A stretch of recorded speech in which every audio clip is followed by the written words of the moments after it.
Hello guys, இன்னைக்கு நம்ம பார்க்க போகிறது காட் லெவல் அசேஷன் மான்வாவோட எபிசோட் 46 தான். எப்பயும் போல தான் வீடியோக்குள்ளே போகிறதுக்கு முன்னாடி மறக்காமல் எல்லாருமே ஒரு லைக்கை போட்டுருங்க. அதே மாதிரி நம்ம சேனலுக்கு சப்ஸ்கிரைப் பண்ணலன்னா சப்ஸ்கிரைப் பண்ணி பெல் ஐக்கன் அழுத்தி வச்சுக்கோங்க. ஏன்னா அப்போ தான் ஒரு எபிசோட உங்களை தேடி வரும். சரி வாங்க, நம்ம டைம் மிஸ் பண்ணாமல் எப்பிக்குள்ளே போகலாம். எப்பிக்கோட ஆரம்பத்திலேயே ரியலான உலகத்தில் அந்த 9 டிவைன் புக்ஸையும் 90 டேஸுக்கான ட்ரேடபிள் லைஃப் எனர்ஜியை வச்சு அவன் அப்படியே எக்ஸ்டெண்ட் பண்ணிடுறான்.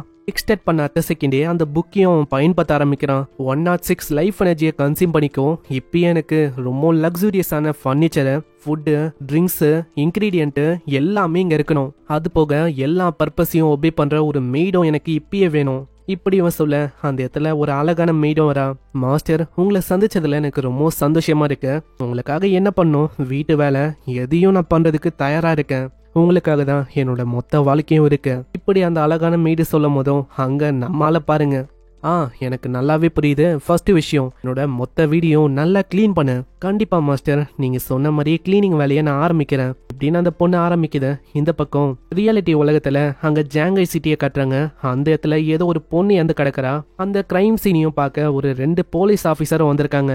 இதே மாதிரி மர்மமான முறையில 2 பொண்ணுங்க ஆல்ரெடி இறந்து போயிட்டாங்க. இது 3வது முறை. போன வாட்டி அந்த 2 பொண்ணுங்களுக்கும் என்னென்ன ஆச்சோ அந்த விஷயம் இந்த பொண்ணுக்கும் இருக்கு. இந்த பொண்ணோட உடம்ப கொடூரமா அப்படி கிழிச்சு வச்சிருக்காங்க. அது போக காலு கை இதை கூட அவங்க விட்டு வைக்கல. கையெல்லாம் அப்படியே முறிஞ்சு போயிருக்கு.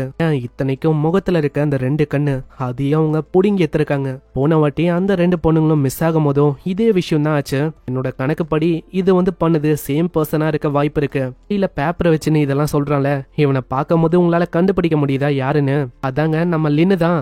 நம்ம ஷேடோ பார்த்தாலே ஆளுக்கு கடுப்பாகுமே. போன வாட்டி நம்ம ஷேடோ வரும் போதே ஒண்ணுக்கு போயிட்டான். அதே பையன் தான் இவன். சைடா இருக்கிற அந்த பெரியவரும் கேக்குறாரு, ஆமா இன்வெஸ்டிகேட்டர், அவங்களால ஏதாச்சும் க்ளூ கிடைச்சதா? அவங்க உடம்ப பார்த்த வரைக்கும் இதை பண்ணது எக்ஸாக்டா அதே பர்சன் நினைக்கிறேன். அது போக அந்த இன்வெஸ்டிகேட்டர் அவனோட ஸ்கில்ல பயன்படுத்தி அங்க பிடிக்கலாம் அப்படின்னு போறான். கடைசியில மாட்டிக்கிற மாதிரி போய் அந்த பர்சன் தப்பிச்சிடறான். எப்படின்னே தெரியல. இதெல்லாம் கேட்கும் போது அந்த லின்னு சொல்றான், எனக்கு தெரிஞ்சு இந்த மாதிரி கொலைகளை பண்றதுக்கு ஷேடோவா இருக்க வாய்ப்பு இருக்கு. நான் ஷேடோவோட login time, log out time check பண்ணா இந்த பொண்ணுங்க மிஸ் ஆன டைமும் கொலை பண்ண அந்த டைமும் மேட்ச் ஆகுது. அப்போ இதை பண்ண ஷேடோவா இருக்க வாய்ப்பு இருக்கு. ஆனா நீ எவிடன்ஸே இல்லாம இப்படி சொல்றது சரிதானா? ஏன்னா டைமை ஒரு விஷயமா வச்சு நம்மளால அதை சொல்லவே முடியாது. இல்ல, எனக்கு ஒரு நம்பிக்கை இருக்கு. கண்டிப்பா இந்த விஷயத்த பண்ணது அவன் தான் அப்படின்னு எனக்கு தோணுது. அது போக ரூமர்ஸ் பரவின்னு இருக்கு. ரீசெண்டா அவன் ஏகப்பட்ட ஆளுங்களை கொலை பண்ணிருக்கானா? யாருக்கு தெரியும்? அவனோட கேரக்டர் எப்படிப்பட்ட கேரக்டர்னு நம்மளுக்கு தெரியல. யோசிச்சு பாருங்க, ஒரு சைக்கோவா இருக்க வாய்ப்பு இருக்கு. இதே மாதிரி நம்ம பயந்துங்கன்னே இருக்கணுமா என்ன? இடம் மேல இருக்க கடுப்பை எப்படியெல்லாம் ஆளு காட்டான்னு பாருங்க. ஆனா அதுக்குள்ள அவரு சொல்றாரு, ஹே லின்னு, போன வாட்டியே ஷேடோ பண்ண வேலையால உன்னோட மானோ கப்பல் ஏறி போயிடுச்சுன்னு நினைக்கிறேன் அண்ணு முன்னாடி. அதனால தானே நீ இப்படி எல்லாம் சொல்ற, ஷேடோ தான் இதை பண்ணா அப்படி இப்படின்னு. ஆனா ஏதோ ஒண்ணு, இன்னமும் இன்வெஸ்டிகேஷனை நீ விடாத. இதை பண்ணது ஷேடோவா அப்படின்னு தெரியல. இருந்தாலும் 24 மணி நேரத்துல நம்ம இந்த கேஸை சால்வ் பண்ணியாகணும். அந்த போன பர்சனுக்கு நம்ம தான் ஜஸ்டிஸை கொடுக்கணும். அதனால சீக்கிரமா சால்வ் பண்ண பாரு. இப்படி ஒரு சொல்ல அந்த இடத்துல இவன் சொன்னதை மதிக்க கூட இல்லல. அதனால அந்த பையனுக்கு ரொம்ப கடுப்பா இருக்கு. சரி, எனக்கு புரியுது, நான் பண்ணி தொலைறேன். இன்னொரு பக்கம் மேஜிக்கல் கேபிட்டல் ரூயினுக்கு நம்ம ஹீரோ வரான். அந்த இடத்துல ஆளு போயின்னு இருக்கும் போது டைரக்டா கோஸ்ட் அகாடமி அங்க சேர்றான். அட, இந்த அகாடமி ஒரு பிளாட்டினம் கிரேட்ல இருக்க ஹைட் அவுட். இது அந்த அளவுக்கு ஸ்ட்ராங்கா இல்லைனாலும் இந்த ஹைட் அவுட் இது நல்லா பயன்படலாம். இதனால நம்ம ஹீரோ அந்த ஹைட் அவுட்டையும் அவனுக்கு சொந்தமாக்கிக்கிறான். கிட்டத்தட்ட 2.74 இயர்ஸுக்கான ட்ரேடபிள் லைஃப் எனர்ஜி கொடுத்து இந்த கில்டுக்கு ஒரு பேரையும் வைக்கிறான், ஷேடோன்னு. ஏதோ ஒன்று, இந்த இடத்த எனக்கு சொந்தமாக்கிட்டேன். கில்டு நேமையும் நான் ரெஜிஸ்டர் பண்ணிட்டேன். இது மூலமா எனக்குன்னு ஜாங்கை சிட்டில ஒரு ஹைட் அவுட்டும் மேஜிக் சிட்டில ஒரு ஹைட் அவுட்டும் இருக்கு. இந்த ஹைட் அவுட்டுக்குள்ள எஸ்பெஷலா ஒரு டெலிபோர்டேஷன் சர்க்கிளும் இருக்கும். ஸோ அசால்ட்டா நான் எப்பெல்லாம் யோசிக்கிறேனோ அந்தந்த டைம்ல மேஜிக் சிட்டிக்கும் ஜாங்கை சிட்டிக்கும் நல்லா போயிட்டு வர முடியும். நல்லா கன்வீனியன்டாவே இருக்கு. இதுக்கப்புறம் நம்ம ஹீரோ உள்ள போறான், போயினே இருக்கான். ஆனா வியடான விஷயம் என்னன்னா, ஆளு பேஸ்மெண்ட் வரைக்கும் வந்துட்டான். ஆனா அப்படி இருந்தோம் எந்த விதமான மாஸ்டரையும் நம்ம ஹீரோ பார்க்கவே இல்லை. அநேகமா எனக்கு தெரிஞ்சு எனக்கு முன்னாடியே யாரோ ஒருத்தங்க ஸ்ட்ராங்கா வந்திருக்காங்கன்னு நினைக்கிறேன். இப்படி இவன் வரும்போது திடீர்னு ஒரு சவுண்டு கேக்குது. ஹேய், மரியாதையா அங்கேயே நில்லு. இதுக்கு மேலேயும் உன்னால ஓடவும் முடியாது, ஒளியவும் முடியாது. அதனால எங்களுக்காக நீ நிறைய விஷயத்த பண்ணணும். நில்லு. இல்லவே இல்ல, முடியவே முடியாது. தயவு செஞ்சு தள்ளி போங்க, எனக்கு பயமா இருக்கு. பாரா, இந்த பொண்ணுக்கு பயம்லாம் ஒண்ணு இருக்கா?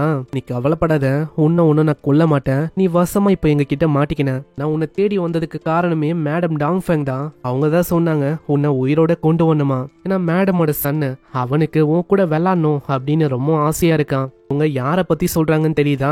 இதுக்கு முன்னாடி ஒரு எபிசோட்ல ஒரு சின்ன பையனையும் ஒரு லேடியும் காட்டினாங்களே, அவங்க 2 பேரை பத்தி தான் இந்த கேங் பேசுது. ஹேய், இதுக்கு மேலேயும் நாங்க தயாரா இல்ல, சீக்கிரமா உன்னோட ரியலான உலகத்துக்கான லொகேஷனை சொல்லு. அப்படி இல்ல சொல்ல முடியாது அப்படின்னு சொன்னா அவ்வளவுதான், உன்னை தேடி தேடி கொள்ற மாதிரி இருக்கும். அதனால யோசிச்சுக்கோ, உன்னோட லைஃப் எனர்ஜி சாகுற வரைக்கும் உன்னை நாங்க கொல்லாம விட மாட்டோம். அது போக நீயா இறந்து போயிடலாம் அப்படின்னு யோசிச்சாலும் கண்டிப்பா நீ அப்பயும் மாட்டிப்ப.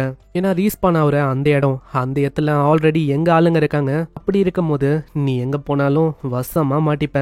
அதனால இப்பயே ஒரு தாரமான டீல கொடுக்கறேன். என்னன்னா, மேடம் டாங்ஃபேங்க ஒரு 2 முறை நீ வந்து கொண்டு இருக்க. உங்ககிட்ட கண்டிப்பா அவங்க கிட்ட இருக்கிற அந்த 30 இயர்ஸ்க்கான லைஃப் எனர்ஜி அது இருக்கும். அது எங்க கிட்ட கூட.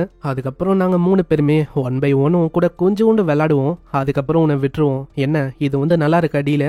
என்னது, என் கூட விளையாட போறீங்களா? எனக்கு அதை பத்திலாம் தெரியாது, நீங்க என்ன சொல்றீங்க? ஒரே ஒரு நிமிஷம். என்னன்னா, ஹெட்செட்டை யாராச்சும் போலனா தயவு செஞ்சு ஹெட்செட்டை போட்டுக்கோங்க. நான் சொன்ன 18+ ஆன சீன் இங்கே தான் வரும். அது என்னால இக்னோர் பண்ண முடியாது. ஸோ நீங்களும் புரிஞ்சுப்பீங்கன்னு நினைக்கிறேன். சரி, நம்ம கண்டினியூ பண்ணலாம். என்ன ஆச்சு, இதோட உனக்கு தெரியாதா? பரவாயில்ல, இருக்கட்டும். உனக்கு லைவா நான் எப்படி அதை பண்ணணும் அதை நான் காட்டுறேன். இத பாரு, இப்போ நான் ஆரம்பிக்கிறேன் பாரு. இப்படி இவன் சொல்ல இந்த இடத்துல பேண்ட் அப்படியே கீழே ஆகுது. உங்களுக்கு பார்க்கும் போதே தெரியும் இவன் என்ன பண்ண போறான்னு. இப்ப புரியுதா நான் என்ன பண்ண போறேன்னு? இந்த மாதிரி தான் உன் கூட ஜாலியா விளையாட போறேன்.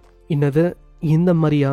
அப்பனா ப்ராமிஸ் பண்ணுங்க, நீங்க எல்லாருமே என் கூட விளையாடிட்டு என்னை போக விட்டுருவீங்கன்னு. கண்டிப்பா, நீ ஏன் தயங்காம சொல்லும் போது நாங்க உன்னை போக விட்டுருவோம். அதனால வா, ஃபர்ஸ்ட் நான் தான் உன் கூட பிளே பண்ணலான்னு இருக்கேன். 2வதா இந்த மொட்டை, 3வதா அந்த பையன். அந்த பொண்ணும் அதை பண்ணலாம் அப்படின்னு கொஞ்சம் கொஞ்சமா கிட்ட வரா. வந்த உடனே அவளோட எக்ஸ்பிரஷனே அப்படியே மாறுது. இன்னசென்ட்டா அந்த பொண்ணு அவகிட்ட ஒரு வெனம் டேகர் இருக்கு. அதை வச்சு மொத்தமா இந்த பையனோட கதையை மூச்சலாம் அப்படின்னு அவ ட்ரை பண்றா. ஆனா அதுக்குள்ள வேற ஒரு பையன் திடீர்னு அந்த பொண்ணு மேல தாவறான். அதுவும் ஸ்லாம் அட்டாக்கா இந்த பொண்ணோட வாயிலிருந்து அப்படியே ரத்தமா ஊத்துது. நாங்க உனக்கு வாய்ப்பை கொடுக்கும் போது ஒபீடியன்ட்டா நாங்க சொல்ற விஷயத்த பண்ணணும். ஆனா அப்படி இருந்துட்டு நீ அந்த விஷயத்த பண்ணவே இல்லை. இப்போவும் நான் உனக்கு கடைசி வாய்ப்பை தரேன். இப்போவும் டைம் இருக்கு, உன்னோட வாயத்தோட நானும் ரெடியா இருக்கேன். அங்க இப்படி சொல்லும் போதும் அந்த பொண்ணு ஸ்மைல் பண்ணினே குட் பை அப்படின்னு சொல்ல அந்த இடத்துல திடீர்னு ஒரு செயின் மாதிரி ஒரு விஷயம் அது அவங்க எல்லாரையுமே அப்படியே வெட்ட ஆரம்பிக்குது. அவங்க எல்லாரோட கதையும் அங்கேயே முடியுது. அந்த ஸ்கில்ல பார்த்து நம்ம ஹீரோ ரொம்ப ஆச்சரியமாகறான். அட, இது செயின் பிளேட் ஆச்சு. அப்போ அந்த பொண்ணோட கிளாஸ் கண்டிப்பா இப்படின்னு நம்ம ஆளே அங்க ஆச்சரியமாகறான். அப்பனா கண்டிப்பா அவகிட்ட பயங்கரமான பவர்ஸ் ஏதோ இருக்கோ, பார்க்கலாம். அதெல்லாம் நம்மளுக்கு போக போக தான் தெரியும். அடைச்ச இந்த மாதிரி கேவலமானவங்கள நான் தொடர மாதிரி ஆயிடுச்சு, கன்றாவிங்க. ஆனா ஏதோ ஒன்று என்னோட ஸ்கில்லை வச்சு அந்த ஆளுங்களை நான் முடிச்சிட்டேன். ஆனா இப்போதைக்கு அந்த பொம்பளை உயிரோட இருக்கு. டாங்ஃபேங் யூ, அந்த பொண்ணை நான் கொல்லணும். ஸோ ஜஸ்ட் வெயிட் பண்ணுமா, உன்னை நானே தேடி வந்து கொள்றேன். இப்படி சொல்ல இங்கே இந்த எபிசோட முடியுது.